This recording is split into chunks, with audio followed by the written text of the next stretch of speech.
Alright, so Zach Wilson. A lot of drama going on in the Jets organization, and as a Jets fan, I feel like I should address it.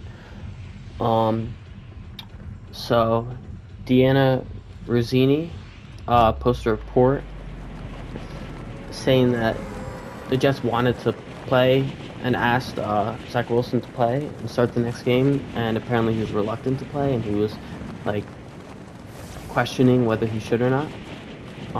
Then she also reported that Aaron Rodgers reached out and talked to Zach Wilson and said that he should play, and again, he was still reluctant, and it was kind of just a big FU to the whole organization from him.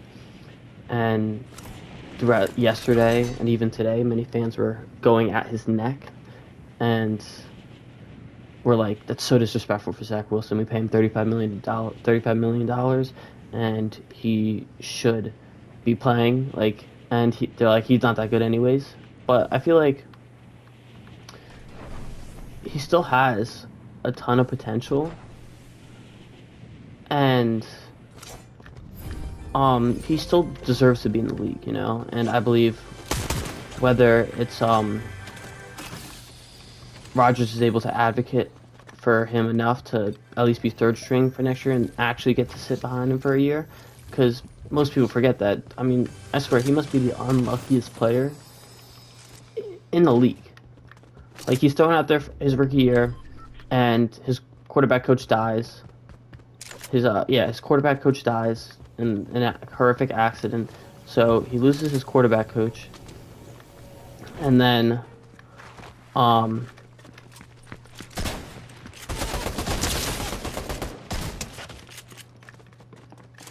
up one moment. All right, yeah. So he loses his quarterback coach rookie year, and so he has to deal with that, right? Fuck, this guy come from?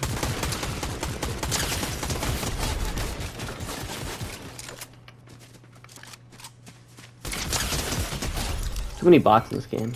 Yeah, so he loses his quarterback coach early on, and I mean that's a lot to take in. You're a rookie, then you lose your quarterback coach, and then I mean MLF wasn't Mike LaFleur. He wasn't that good of a player coach. Like, you could tell through like all the whole issues that just went on through that entire thing, that none of the players really liked him. He's a much better play caller than Nathaniel Hackett. But then think about it. After that, he gets benched his second year because just, I don't know, it's a whole mess, right? The whole thing's a mess, and um, everything is just like, oh, we're a quarterback away from Super Bowl, right? And so he's got to deal with now, oh, we're a quarterback away, and like, he's just not the answer to getting Aaron Rodgers. And he's like, okay, you're going to be sitting behind Aaron Rodgers this year. You'll learn, and then we'll keep you, whatever, we'll reevaluate you going into your fourth year. And to say the least, Rodgers gets injured fourth step. So a kid that was supposed to sit behind Rodgers for a year and just learn, and he gets thrown in. And so, damn, that didn't hit. What?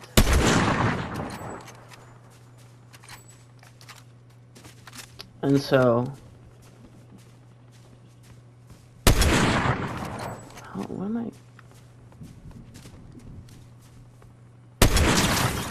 There we go.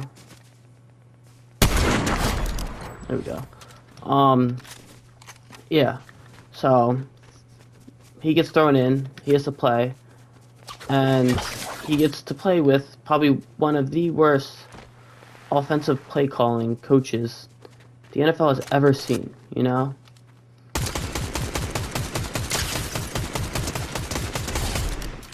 So he's got to go into that whole big mess.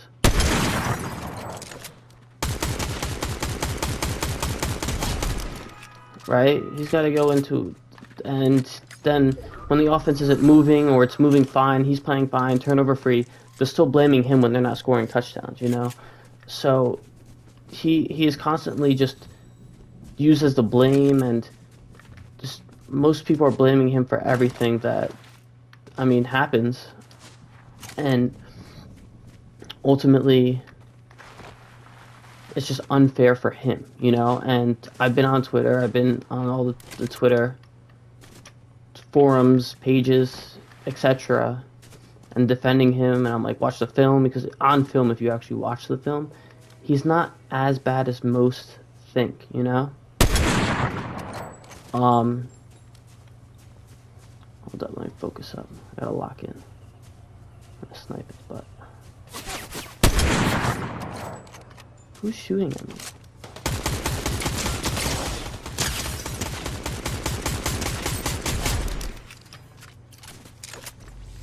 So, yeah, I mean, it's just, if you watch the film, he's much improved. The receivers, there's only one receiver on that team that can get open, which is Garrett Wilson, and everyone else just can't get open. So he's got no one else to throw to because they double team Garrett Wilson, and people on Jets Twitter, like Jake Asman, they're like calling for his head, and then like they're like, oh, play Trevor Siemian, play this guy, and then they play Trevor Siemian and that guy, and what happens? That guy, they suck. They're not good. They're worse than him. They look worse than him. They're running around like fumbling the ball. They don't know what to do. It's embarrassing. The whole thing. And so, you look at it, and I'm like, dude, do you watch the game? Like, I'm confused. Most of these Jets fans, I guess they don't watch the game.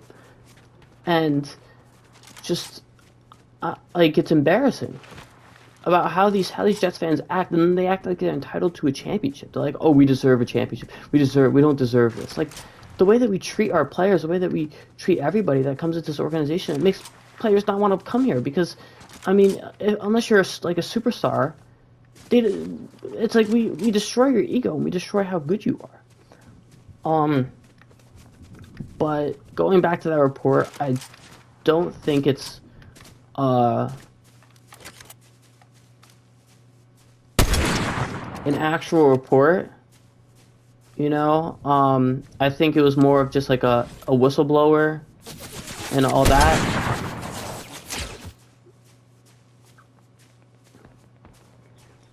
I think it was just like a whistleblower type of thing, like someone in the org like said something, like just like I guess told her she has her source or whatever in the org, and they just were like, oh, by the way, he like whatever told the teammate that told the trainer, like, oh, joking around like everybody does at like their work and stuff. Like I tell my coworkers like, oh, I don't want to work here, I quit, blah blah blah. Right, so he obviously just did that. That guy's kidding. Yeah, so that's what he probably just did. He probably just was joking around and just telling his teammates that, because I know obviously almost anybody, unless you're like a superstar in this league, chances are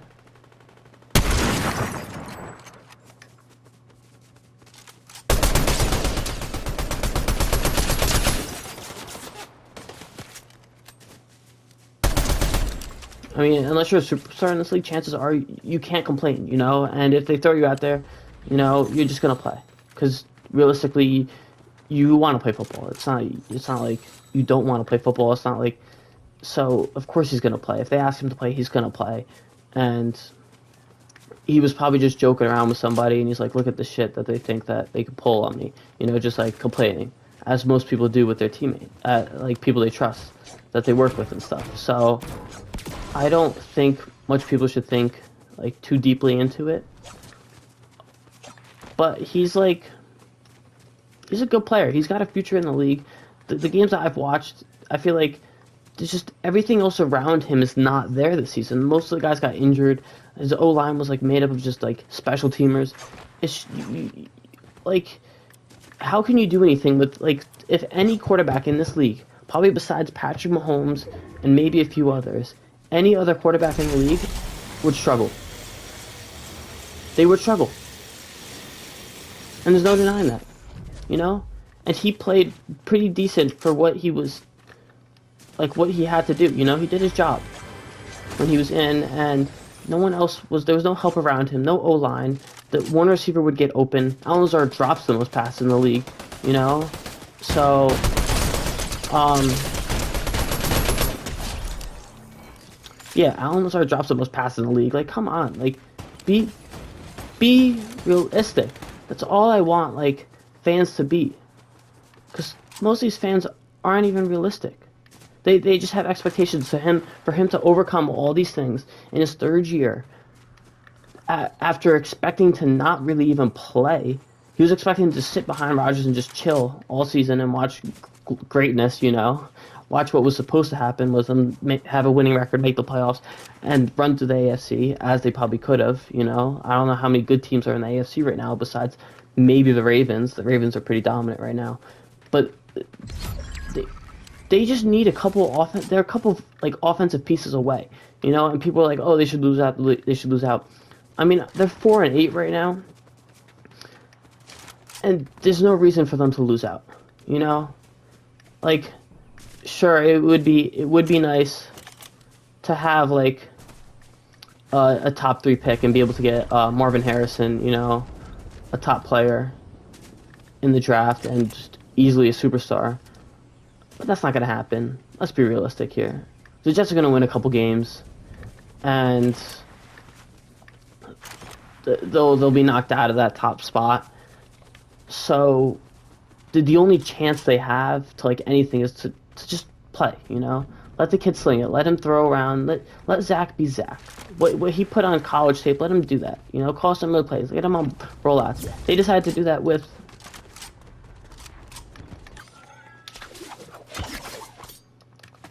They decided to call all those crazy plays with what's his name, with Trevor Siemian / Tim Boyle in all the good plays that Zach Wilson could, and Garrett Wilson was running wide open. What did they do? Nothing. Like, they didn't. They just fumbled it. They looked like they were lost out there. They looked worse than Zach Wilson. So I don't know. It's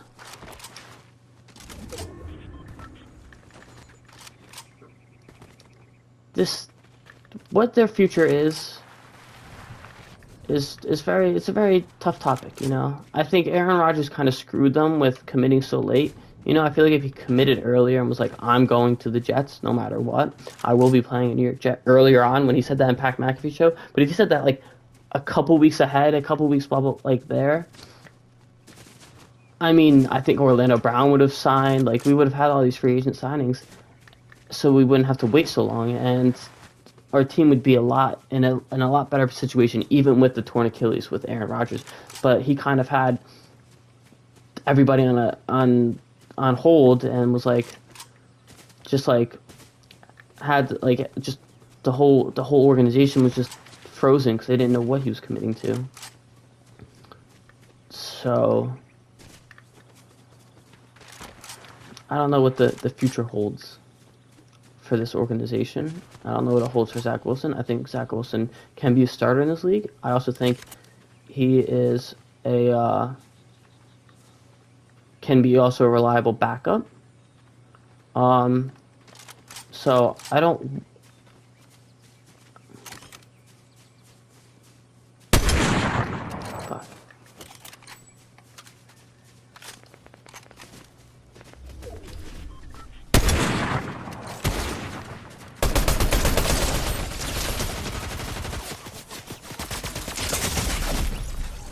Okay, I'll just watch the game. That was my gameplay. I'll continue to talk about the Jets. So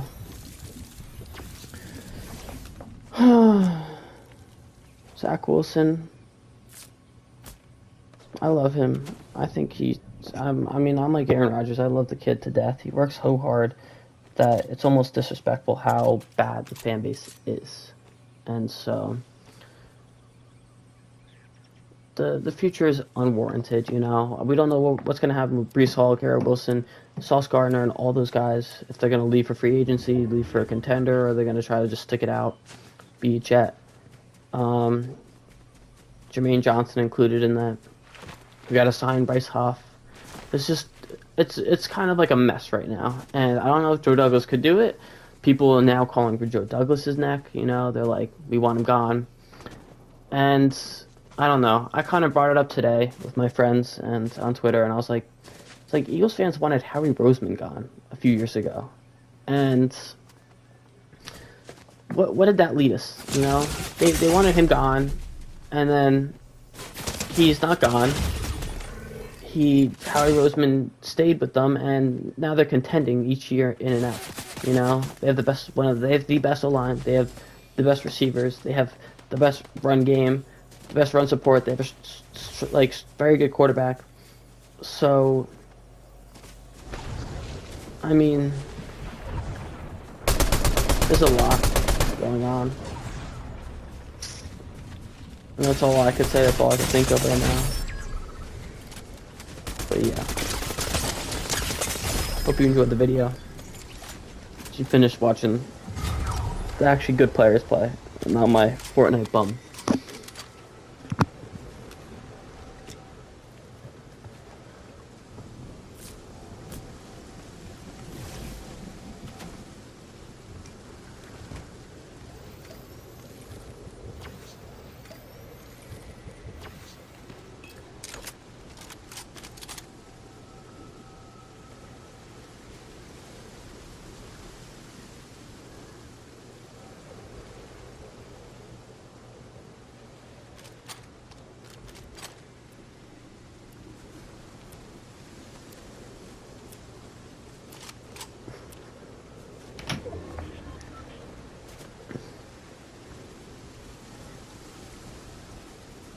But if I were them, I'd just be running around. Like, these guys are scared.